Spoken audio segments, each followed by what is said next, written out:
नमस्कार, आप देख रहे हैं हरियाणा डायरी और मैं हूं आपके साथ शिवम चतुर्वेदी। खेल और खिलाड़ी की जब भी बात होती है तो गर्व से हरियाणा का नाम लिया जाता है। सोनीपत की राई स्पोर्ट्स यूनिवर्सिटी में खेल जगत से जुड़ा एक अहम आयोजन हुआ, जिसमें मुख्यमंत्री नायब सैनी ने खेलों के भविष्य, सरकार की नई रणनीतियों और भारतीय स्पोर्ट्स मॉडल पर अपना विजन साझा करते हुए कहा कि खेल अब सिर्फ प्रतिस्पर्धा का मंच नहीं बल्कि भारत के विकास और रोजगार का आधार बन चुका है।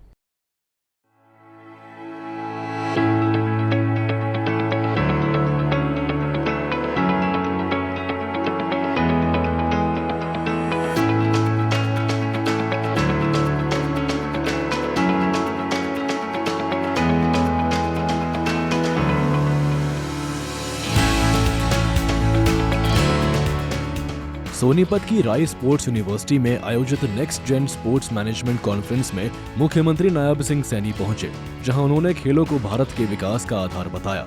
सीएम ने कहा कि इस कॉन्फ्रेंस से देश के स्पोर्ट्स सेक्टर का नया रोड मैप तैयार होगा और भारत को 2047 तक विकसित राष्ट्र बनाने में खेल अहम भूमिका निभाएंगे। उन्होंने कहा कि हरियाणा के खिलाड़ियों ने हमेशा अंतर्राष्ट्रीय मंच पर देश का नाम रोशन किया है और आने वाले कॉमनवेल्थ गेम्स 2026 और ओलंपिक 2028 में हरियाणा शीर्ष पर दिखाई देगा। भारतीय शरीर रचना, आहार पद्धति, मानसिक संरचना और सामाजिक वातावरण को भी हमें ध्यान में रखते हुए खिलाड़ियों के लिए अलग परफॉर्मेंस मॉडल विकसित करना ये हमारे लिए जरूरी है। साथियों, भारत की पारंपरिक जो खेल तकनीकी और आधुनिक खेल बाजार से जोड़कर हम एक नया इंडिया स्पोर्ट्स ब्रांड वो भी बना सकते हैं, उसको भी हमें बनाना चाहिए। मेरे लिए मैं आपको ये आग्रह करना चाहूंगा। साथियों, प्रत्येक जिला में हम सब देखते हैं कि जिला हाई परफॉर्मेंस सेंटर्स और पंचायत स्तर पर मिनी स्पोर्ट्स कॉम्प्लेक्स और मोबाइल ट्रेनिंग लैब के माध्यम से प्रतिभा निखार करने के लिए पहल ये सरकार के द्वारा की जा रही है। साथियों, ये मेरे लिए बड़ी खुशी की बात है कि यह खेल विश्वविद्यालय इस दिशा में प्रमुख भूमिका ये निभा रहा है। मैं बहुत बहुत बधाई भी देता हूं। उन्होंने स्पोर्ट्स मैनेजमेंट के भारतीयकरण का फॉर्मूला बताया, जिसमें 4 M शामिल है: मॉडल, माइंडसेट, मैनेजमेंट और मॉरल वैल्यूज विथ मॉडर्निटी। उनका कहना था कि इन 4 M को अपनाकर अगले देश में भारत एक वैश्विक स्पोर्ट्स पावर बन सकता है और देश में खेलों के एक रूपता और स्पष्टता सुनिश्चित की जा सकती है। साथियों, इस क्षेत्र में जहां अवसर हैं वहां चुनौतियां भी हमारे सामने हैं।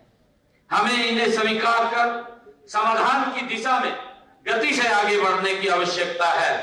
महानगरों की तुलना में आज अगर हम देखते हैं ग्रामीण क्षेत्र में जो सुविधाएं हैं, उन सुविधाओं का आज ग्रामीण क्षेत्र में अभाव है, कम है। कई युवा आर्थिक कारणों से खेल को बीच में छोड़ करके चले जाते हैं। अभी भी ज्यादातर स्थानों पर पारंपरिक तरीकों से प्रशिक्षण वो होता है। साथियों, इन चुनौतियों को अवसरों में बदलना ही भारतीयकरण की सबसे महत्वपूर्ण इसमें सफलता होगी। इसको हमें आगे बढ़ करके काम करने की आवश्यकता है। सीएम सैनी ने बताया कि हरियाणा सरकार ने पिछले 11 सालों में खेलों पर 989 करोड़ रुपए खर्च किए हैं और इस वित्त वर्ष का खेल बजट बढ़ाकर 589 करोड़ 69 लाख रुपए हो गया है। साथियों, अगर हम देखें 2014-15 में ये बजट 275 करोड़ रुपए का था, परंतु हमने इसको बढ़ा करके आज 589 करोड़ रुपए का इसमें प्रावधान किया है। 589 करोड़ रुपए का इसमें एक्स्ट्रा प्रावधान किया है ताकि हम ज्यादा मेडल हमारे युवा ला सके, उनको अत्याधुनिक सुविधाएं हमारी सरकार के द्वारा मिल सके। साथियों, वर्तमान में राज्य में हमारे 3 राज्य स्तरीय खेल परिसर है और 21 जिला स्तरीय खेल स्टेडियम, 25 हमारे मंडल स्टेडियम और 163 हरियाणा में राजीव गांधी खेल स्टेडियम, 245 ग्रामीण स्टेडियम तथा गांव में 382 इंडोर जो जिम उपलब्ध हुए हैं, हमने किए हैं। इसके लिए हमने 10 स्विमिंग पूल भी हरियाणा में अलग अलग स्थानों पर बनाए। मुख्यमंत्री सैनी के संदेश से यह साफ है कि आने वाले समय में हरियाणा और भारत दोनों ही स्तरों पर खेलों को नई दिशा देने की तैयारी तेज हो चुकी है। सरकार स्पोर्ट्स इंफ्रास्ट्रक्चर से लेकर टैलेंट डेवलपमेंट तक हर क्षेत्र में बड़े पैमाने पर काम कर रही है। पारंपरिक खेलों से लेकर आधुनिक तकनीक तक हर पहल को मिलाकर एक नया भारतीय स्पोर्ट्स मॉडल तैयार किया जा रहा है, जिसका असर आने वाले कॉमनवेल्थ और ओलंपिक में साफ दिखाई दे सकता है। ब्यूरो रिपोर्ट, सूर्य समाचार।